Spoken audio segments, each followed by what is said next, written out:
Well, I've known these people now for probably 25 years. I think I met Mr. Gülen personally for the first time in 1986.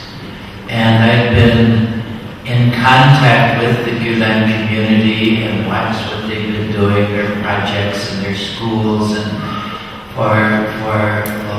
ever since then. And so I want to talk about something today that maybe is a different aspect of the Gülen community. You might have heard at various times of the thought of Fethullah Gülen in terms of the social programs and the institutions like the schools inspired by his ideas. Some people have studied his theory of education, how this is played out in the schools that they run.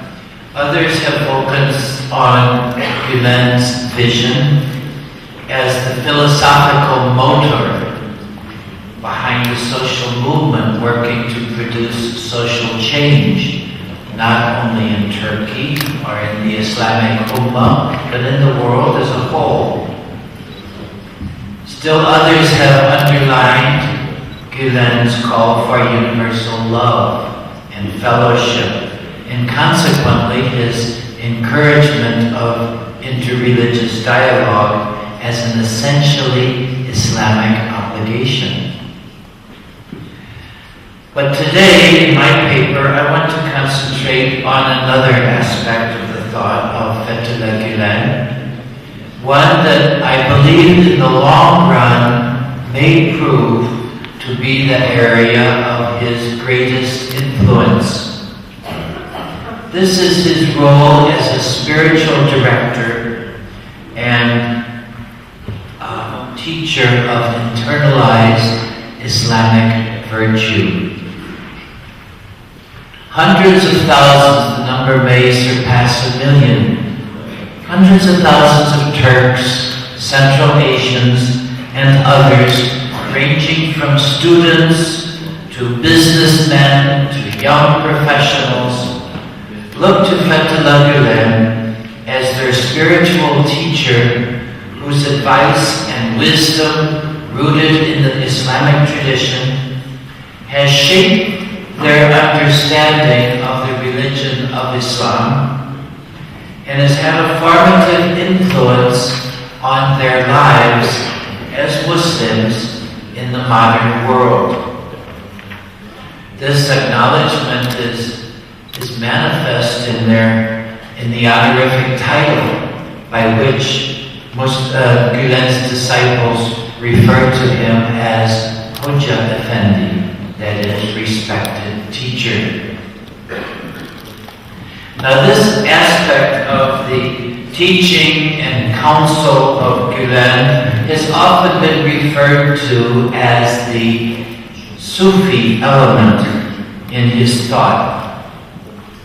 The question of the relationship of Gülen to the Sufi tradition has been discussed by many scholars and need be no more than noted here.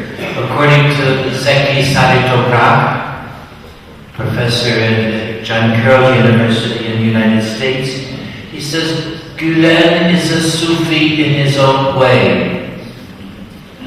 Applying a term coined by Fazlur Rahman, the late Fazlur Rahman, I have referred to Gülen in various writings, and to Sayyid Nursi before him as neo-Sufis, to describe their role as scholars who propose and explain Sufi concepts, but have not belonged to a tariqah or taken a pir.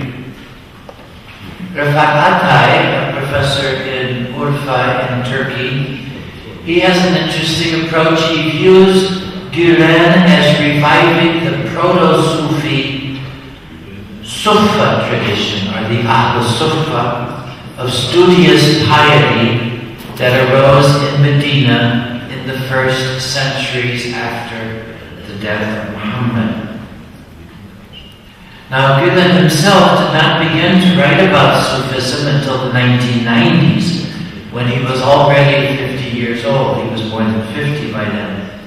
His earlier sermons and writings focused mainly on Islamic elements of Islamic faith and moral prescriptions, but he often included examples from the lives and teachings of earlier Muslim mystics and ascetics.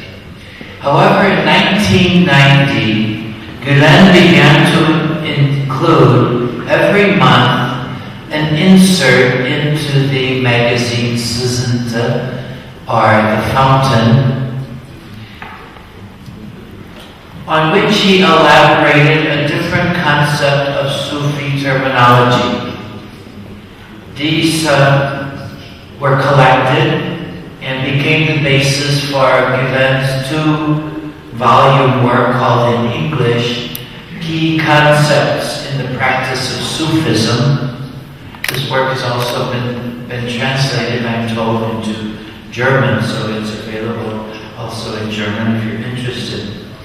Now, I don't intend to treat the whole gamut of spiritual advice offered by Fethullah Gülen to his disciples, but instead I'm going to focus on one central concept and try to show its role in maintaining a cohesive, Islamically motivated community life. This is the Islamic, or Quranic concept, I should say, of ikhlas, which is usually translated into English as either purity of intention or as sincerity.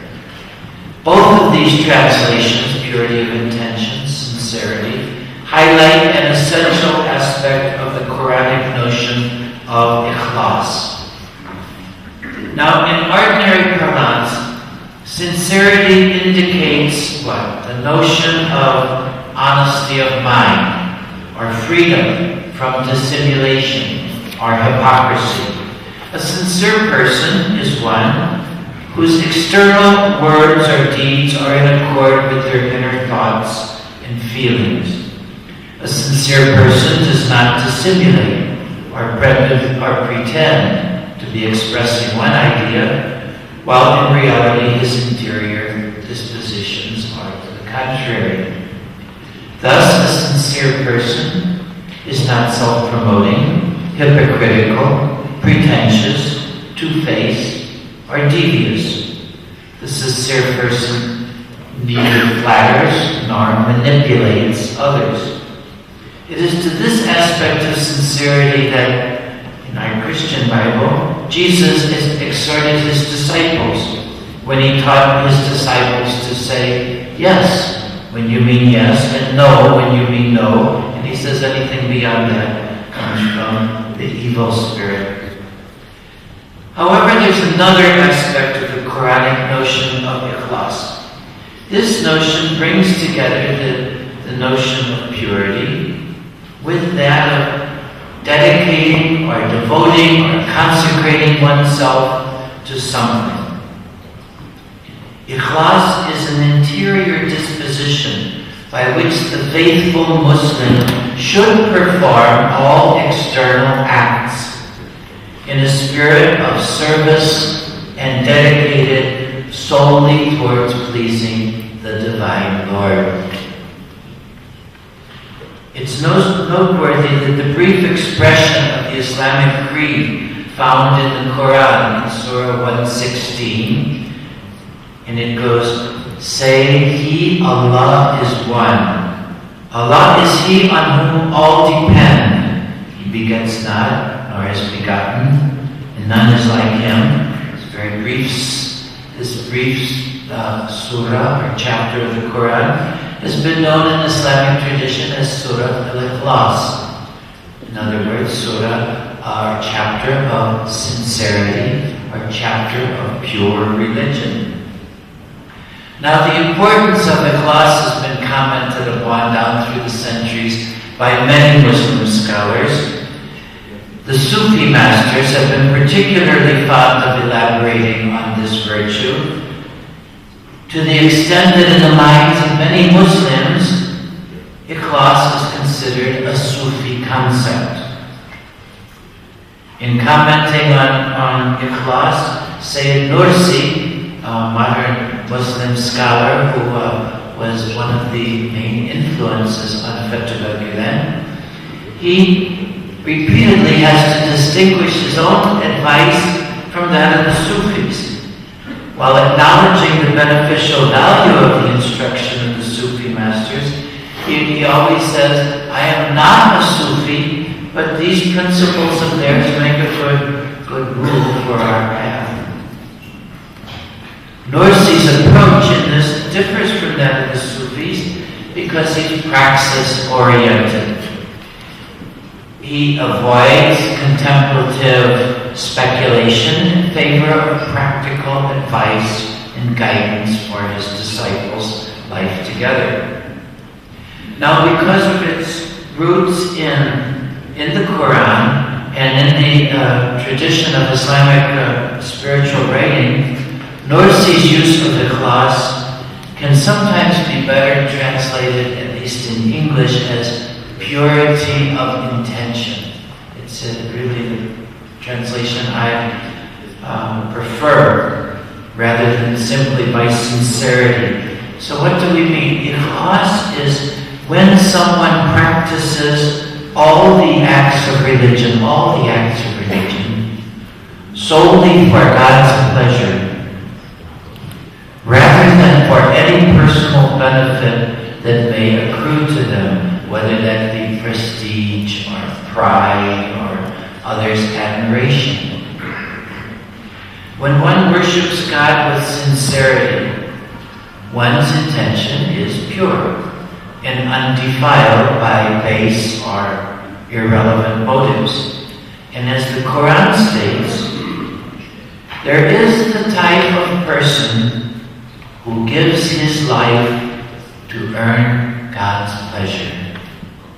And God is full of kindness to his devotees. So now turning to what Fethullah Gülen himself has to say about this concept of ikhlas.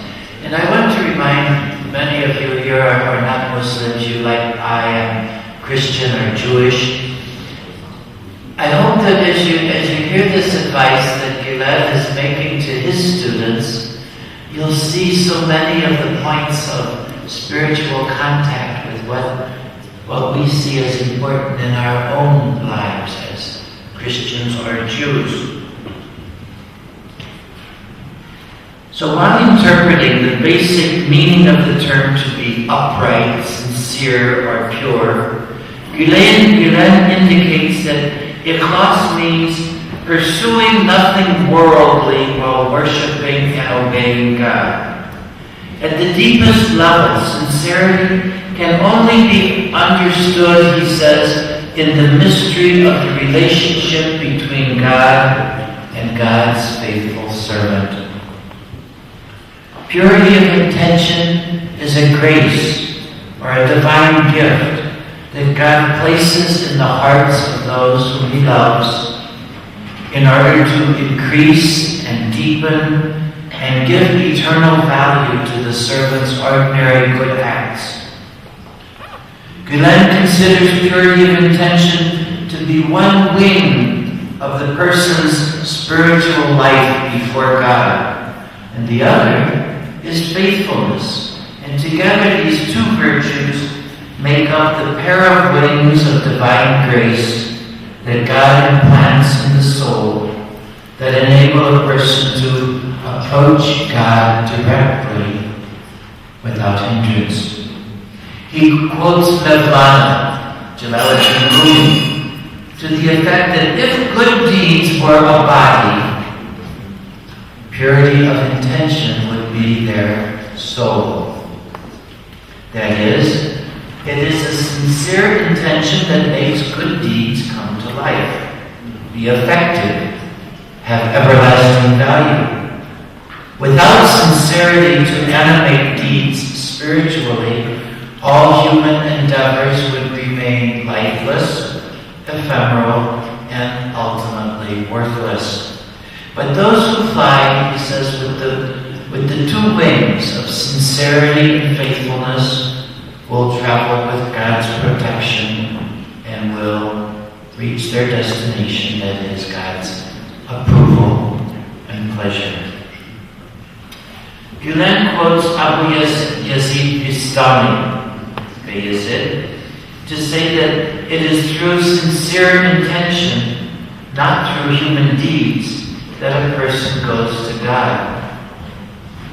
It's on the basis of a person's sincerity that God acts. This is important.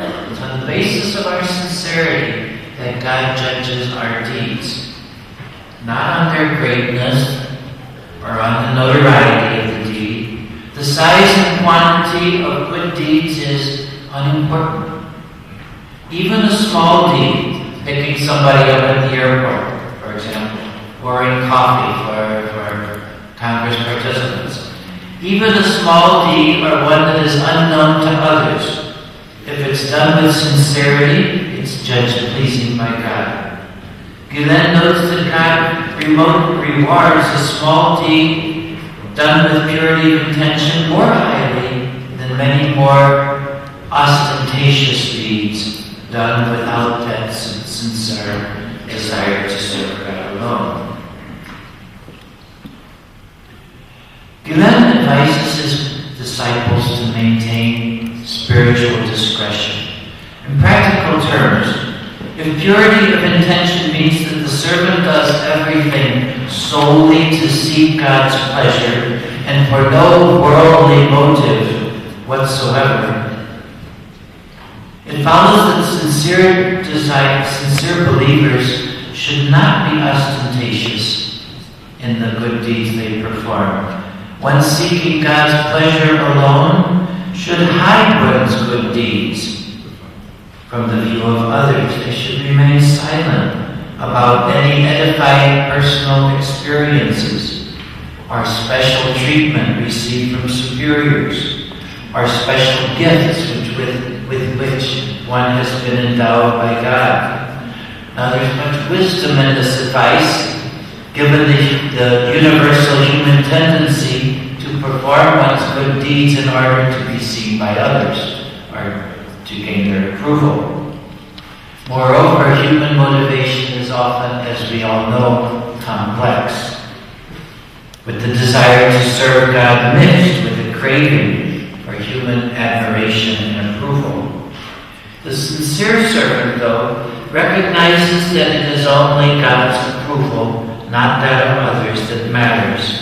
Thus, it's unimportant whether or not one is seen to be serving God.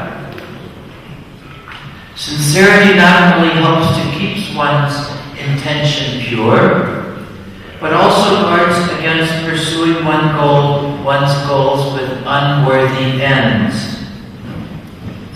Only purity of intention can ensure that the ends justify the means, will not become an Islamic principle. Gülen explains, and there's a lot of implications to this. An Islamic goal can be achieved only through Islamic means and methods, he says. I'm quoting him. Just as it is impossible to secure God's approval without sincerity and purity of intention, so also neither can Islam be served, nor Muslims directed towards their real targets through diabolic means and methods. Now, as a Christian, and reviewing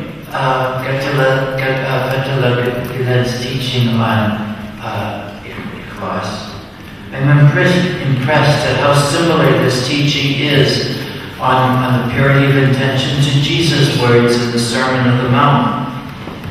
He says that his disciples should do their good deeds only to please and obey God. He says, when you give to the needy, do not let your left hand know what your right hand is doing, so that your giving may be in secret. So according to Gülen, in sincere worship, we discover that our human longing for paradise, that even that is not a sufficient motivation for doing what is right. In speaking of worship, Gülen teaches those performing acts of worship can be categorized by their intention. What's their intention? Why do we do this? By their intention, their resolution, their determination, and sincerity. He says, there's those who hope to enter paradise. There's those who hope to be rescued from hellfire. There's those who do these things because they love and want to stand in awe of God. And there's those who feel they must do these things as part of their relationship with God. The sincere worshiper, he says, no longer cares whether his deeds will form the basis for attaining paradise. That such a person performs his duties with the sole intention of loving and serving God. This is real internalization of religion. To this end, Gülen cites the 2nd century Muslim mystic, the woman mystic Rabia bint al-Adawiyya, and she said, "O Lord, I have worshipped you not because of fear of hell or out of desire for paradise. I have worshipped you because of you, because of who God is." In fact, Gülen says that sincerity should become second nature to God's servants, not a virtue after which somebody is constantly, consciously striving to attain. He says that his disciples should be so involved in worship and religious deeds, seeking God's pleasure, that that person doesn't even remember whether he should be sincere or not. In other words, even the virtue of sincerity itself must not be allowed to get in the way of the pure service of God and become the final goal of religious observance. The only true objective in the service and the performance of any good act is to serve and obey God, give God pleasure and the satisfaction that is due Him.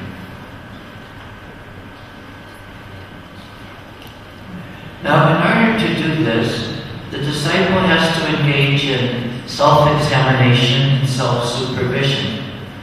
You know, the people in the Gülen community, they make retreats. When I tell this to Christian friends, they say, Muslims make retreats? We never heard this. These people do. They make retreats and they do it often. I've often been invited to join them.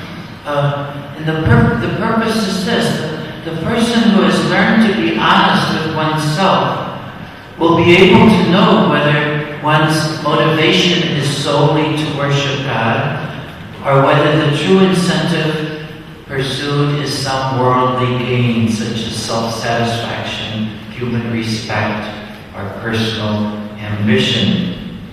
Thus, developing the habit of, and it's not only for purposes of a person's individual spiritual growth that purity of intention is a key virtue. Purity of intention has communitarian effects. There is nothing, I can tell you this, that can more quickly disrupt the proper bonds of friendship among disciples than personal ambition, competition, or rivalry. When a disciple calls attention to his superior abilities or achievements in one or another area and boasts about his relationship to his superiors, resentment and jealousy will inevitably arise. In the history of many religious communities, in various religions, has repeatedly shown that it is jealousy, judgmentalness, competition among members that are the cause of factionalism, resentment, and divisions into rival groups. Now, the virtue of sincerity, according to Gülen, can combat these tendencies in two ways. Firstly, it is sincerity that enables God's servants to keep focused on serving God alone, thus making their actions, whether great or small, equally acceptable to God. And secondly, recognizing a fellow believer's sincerity can help a person to avoid the kind of carping criticism and summary condemnation of a companion that often arises from a sense of competition. So Gülen teaches that those who seek God's blessing and strive to be true must cast no doubt on others' sincerity, but should value all servants of God as the greatest of people, I'm quoting you now, and appreciate each one as their peer. In their hearts they dissolve any harshness or bad feelings coming from others, thus showing how kindness defeats wrong. If Gülen has been successful because of the emphasis he puts on ikhlas, our purity of intention, and he cites Mevlana, Jalaluddin Rumi, to this effect. Rumi says, "You should be sincere in all your deeds, so that the majestic Lord may accept them. Sincerity is the wing of the bird, of the acts of obedience. Without a wing, how can you fly to the abode of peace?" In conclusion, I can find several ways that this has had very practical effect in the Gülen community. First of all, it's united. It has not broken up into many factions and groups. I've met them in Indonesia and in Kyrgyzstan, the United States, and in Europe. They are united. Secondly, this idea of serving God by serving others. They call their community, they call their work the Hizmet, the service. You serve God by serving others. Thirdly, their willingness to do the most menial tasks. There's an act of worship involved in opening the door for somebody and running to do an errand for them, picking them up at the airport or whatever. Fourthly and finally, I find in them a real unwillingness to talk about their achievements. You have to kind of drag it out of them. They don't want to talk about it because they've done it for God. So these are some of the ideas that I wanted to share with you that I've learned from Fethullah Gülen and his community on this concept of ikhlas, or purity of intention. Thank you.